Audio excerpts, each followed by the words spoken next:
Hi everybody, it's Carol from Crinkled Path Journals, and I'm back with an episode of Memory Keeping with me in my ring-bound farm journal.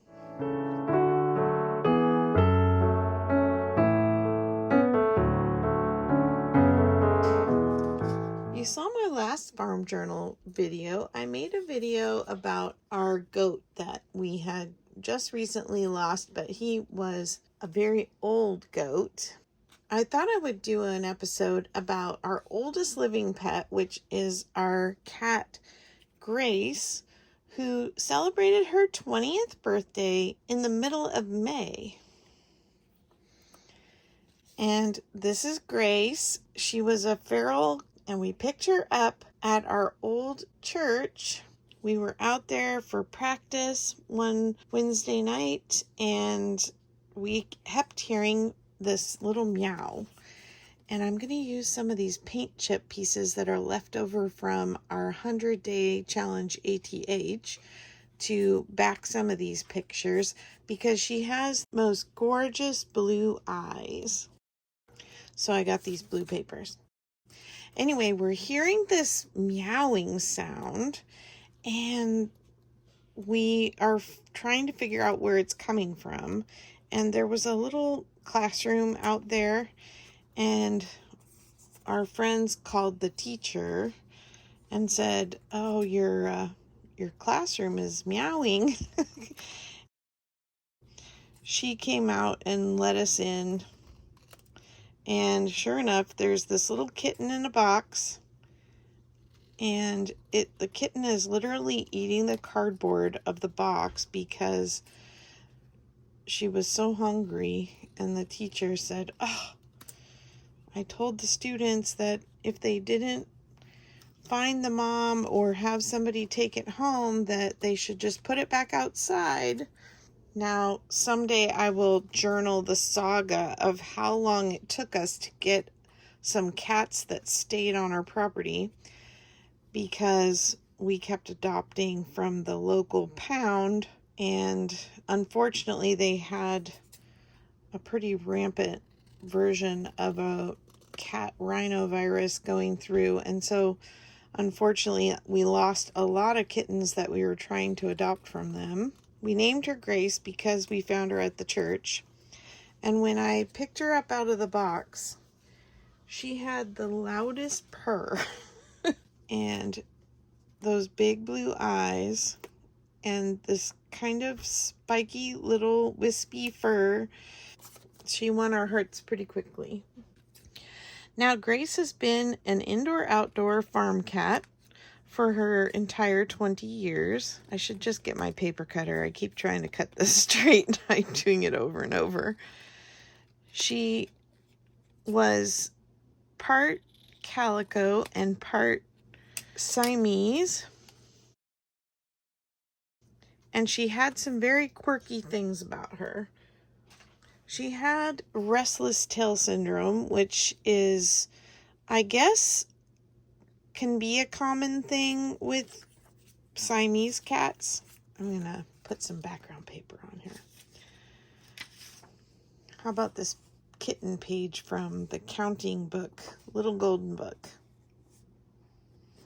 I love that it says each furry purry kitten because she was definitely a furry purry kitten. I'm going to go ahead and fussy cut this a little while I keep telling you the story. So she had this restless tail syndrome, and she would chase her own tail pretty relentlessly. Let's see, let's lose our floor here. And for many years, we would have to cover her tail when she would get really upset that her tail was moving and she couldn't do anything about stopping it. And they told us that they made medication for it, but that once you started her on the medication, you could never stop it. And that the best way to handle it non-medication wise was to help her be distracted when she was upset at her tail. So we would play with her with like a little fishing pole thing. She would chase a little mouse at the end. Let's see. Do I want you up there?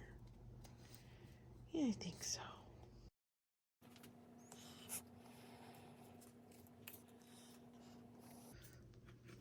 So she actually did fine off the medication as long as we were watching her and had somebody come and cat sit for us when we were out of town.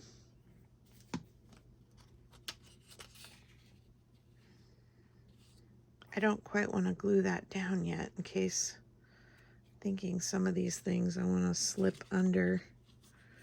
Not that I'm necessarily trying to hide my daughter, but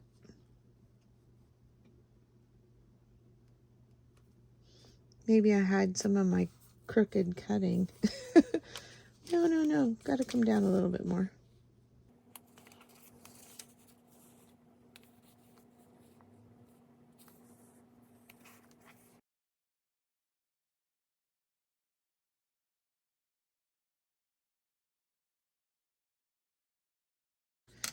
As a kitten, she was feral to the core, and it wasn't actually until she was about 15 years old that she started slowing down and staying inside more. She loved to catch gophers and mice, and we have a couple acres, and the back field courses backs up to other people's country property, and so there was plenty of little rodents and things to catch out there. And occasionally she would get a bird, which we really felt sad about. And she would, every time she'd catch a bird, she would bring it in the house and run under our bed.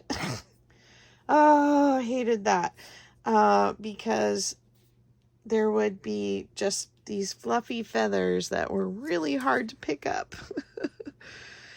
But her favorite thing to do was to bring you a giant fat gopher and show it to you, and then sit on the front porch and crunch, crunch, crunch, and eat the whole gopher. Nope, she wouldn't just leave it for you. She would insist on eating it. So we made sure she had her shots, and she never got sick from eating wildlife. Probably why she's so old, because she's got all of that natural immunity.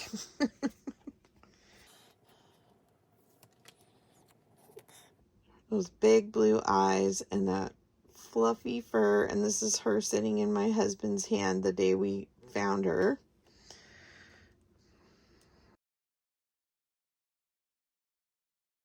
She's still, in her old age, is very purry. Here's her now. And here's her kind of in the prime of her adult life. She's lost a lot of weight in the last few years. Okay, I think I'm going to have to make a pocket to put some of these things in. I think I'm going to put this across the bottom. This is just part of a collar that's been embroidered.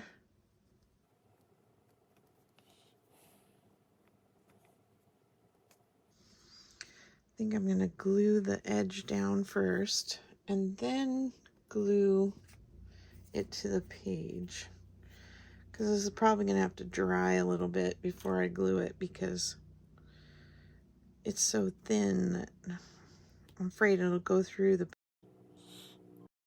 Speaking of her gopher adventures, there was a time early on when we lived here that we decided to plant an orchard, and because we were getting goats and planting a garden and things, we needed to get water to more areas on the property. And so my husband rented a ditch witcher, It's a machine that digs deep furrows, about 4 to 6 inches wide and a couple feet deep. And then you lay pipe in those trenches. And I think he dug about 3,000 feet of trench on the property. And Gracie loved to lay in the trenches and wait for a gopher to be digging along and then fall into the trench. And then she would catch it. She thought that was good sport. Well, that did actually really good. It didn't come through. Okay, so I'm going to glue it here on the bottom. She once was holding a gopher in her mouth. She flipped it over on its back and grabbed it by its belly, and it was still alive. And it was so long and big. Our gophers, some of them are like the size of a squirrel. And it did a sit-up while it was in her mouth, and it bit her in the eye, and it scratched her lens. And of course, that was one unfortunate event, because that actually did cause her to get an infection. We had to have her treated and put drops in her eyes every day, and she did recover, but she always had kind of this cloudy spot after that. But it still didn't seem to keep her from catching gophers. Okay, now I need something to make a journaling card out of. Maybe I'll just use this other paint chip, and we'll just tuck it in there. Yeah, I think that'll work great. I think I'm going to cut this across, cut paint name off, and make a tag topper.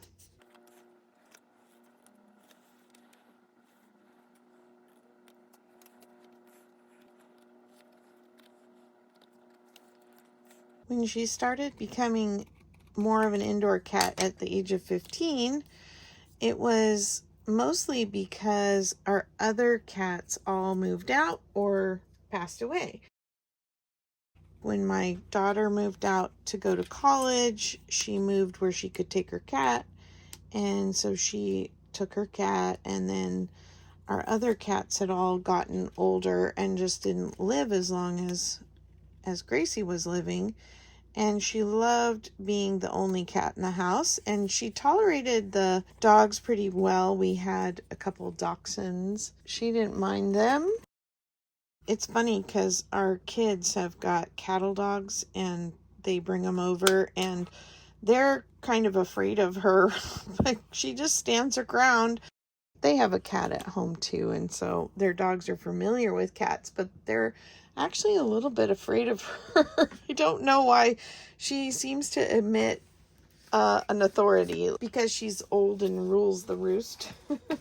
Let's try some white ribbon. If you haven't seen this for a while, I still have my ribbon bin. I gotta put something on the back that I can write on. So one of the things Grace loved about the dogs, our little dachshunds, is that the dachshunds, they don't tolerate cold weather very well, and they were old too, and they passed a few years ago. Being that they were kind of elderly and they were dachshunds, short-haired, they always had doggy heating pads. They're these little heating pads that they don't get hot until something kind of lays on them, and then they're regulated so they can't overheat. And they were a lifesaver with those little doxies, because they just could not stay warm, and neither of them were big on burrowing in the blankets. We had dogs when I was a kid, and they would just burrow in the blankets when they were cold, but our doxies were picky, I guess. So as the doxies moved on, Grace commandeered their little heating pads. And then we went from having like a couch with a love seat to having a sectional that, had a corner. And so then she claimed the corner. That's where you can find her most days, although she does still try and sneak outside and lay on the porch in the sun. She likes that. But we worry about her being out there because we have a lot of neighboring farms that have farm cats. And of course they try and pick fights with her and stuff for territory, right? So I don't want her. I mean, she thinks she can stand her own, but if one of them got serious, she'd be in trouble. See if I can pull this fat ribbon through this tiny hole.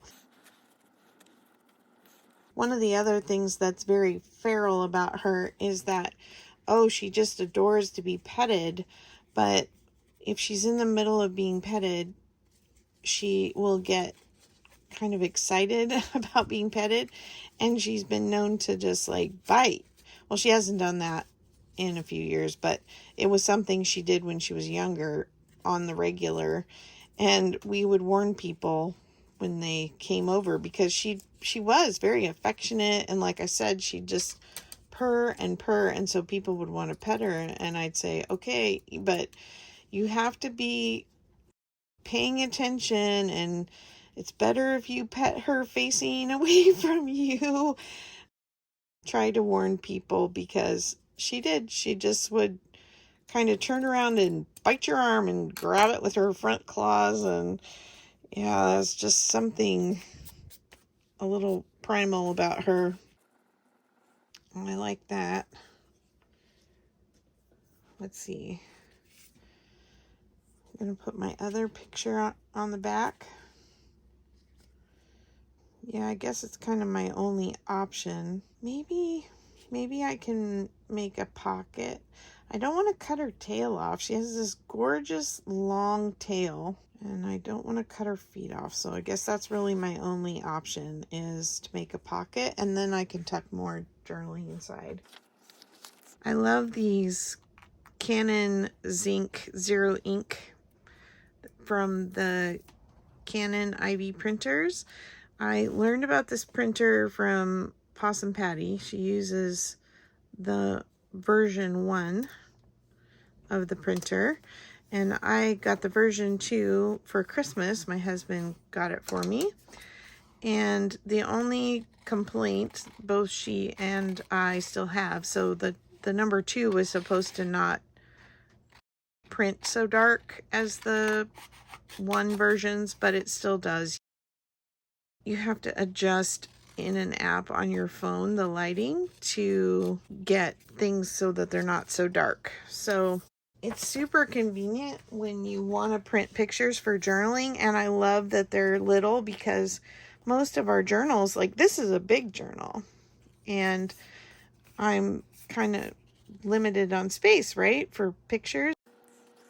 I'm going to fold this over to give it a little more integrity at the top of the pocket. And then I'm just going to glue that flap down and glue the bottom 3 edges for a pocket. But anyway, that's why this picture is darker, is because I forgot to adjust the lighting, whereas you can see this one.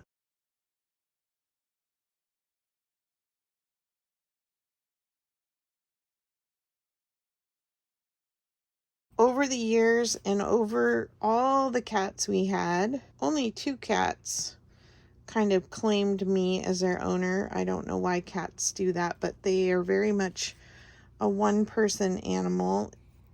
I'm sure there's exceptions to that out there, but our cats always seem to pick a favorite person, and Grace is my cat. She has picked me, and she's my baby. She has decided now, when my mom moved in with us during the shutdowns in 2020 and lived with us for 18 months, Gracie decided to be a lap cat, and it was so sweet because my mom always had a blanket on her or something, and so she would sit on my mom's lap. Now I have to make a little tiny journaling card to go in there. I'm just eyeballing I don't tend to measure much on these pages. I figure I can trim it again if it doesn't fit. So it's funny, my husband says he's the freeway. When we sit on the couch at night, she walks across him from her corner. It's her corner, you know. And she walks across him to where I sit. And he says, "Oh, I'm the freeway again." And she just walks back and forth because she wants a treat at night. And she knows I'm going to give her a treat when I go to bed. And so she walks back and forth across him, trying to give hints that it's time to go to bed and you need to get me my treat, Mom. And she's not content just sitting on me for a long time, but she will sit on my lap to try and get me to get the hint that it's time for a treat. Oh, that's gonna fit good there. Okay, but I do have to put something on it, a little tab, I think, so I can pull it out easier. Okay, way down in the bottom, I found a little triangle. A tiny little wrinkled, rolled up piece of fabric, but I think it's going to be perfect as a little pull tab here. I'm just going to kind of lay it over, maybe this way.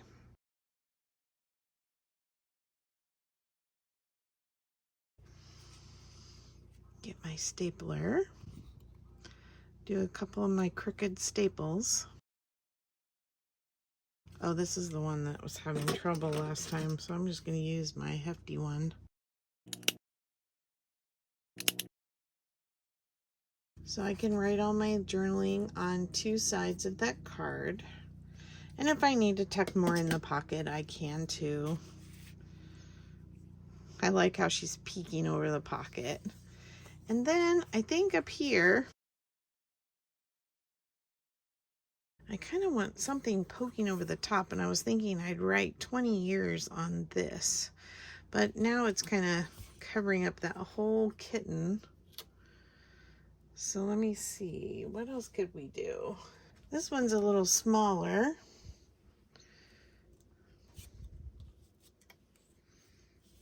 Still kind of too big. Maybe we could do it on the edge of the page.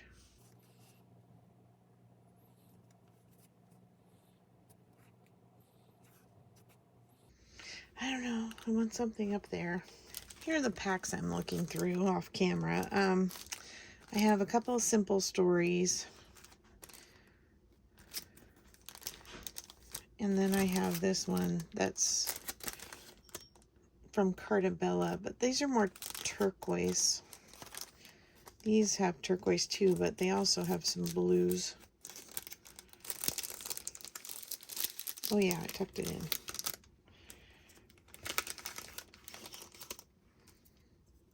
Or I might be able to find another color that's in these.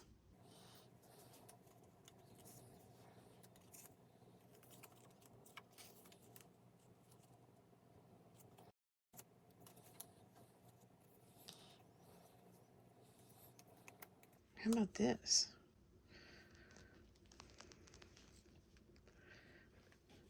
That's kind of cute.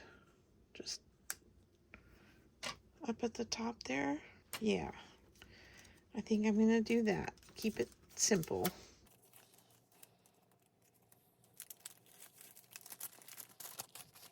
Okay, now I need a pen. I'm gonna write on this before I put it up there.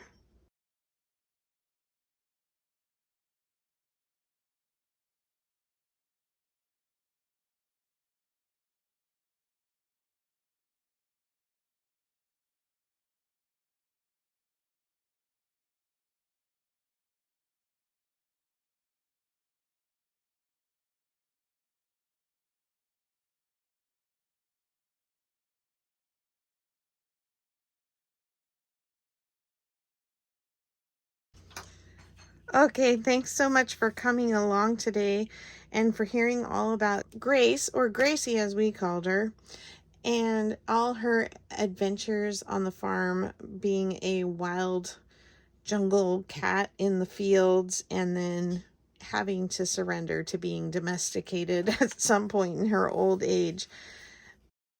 It's so precious to have an animal that lives this long, and we're so grateful. All right, I'll talk to you all in the next video. Bye-bye.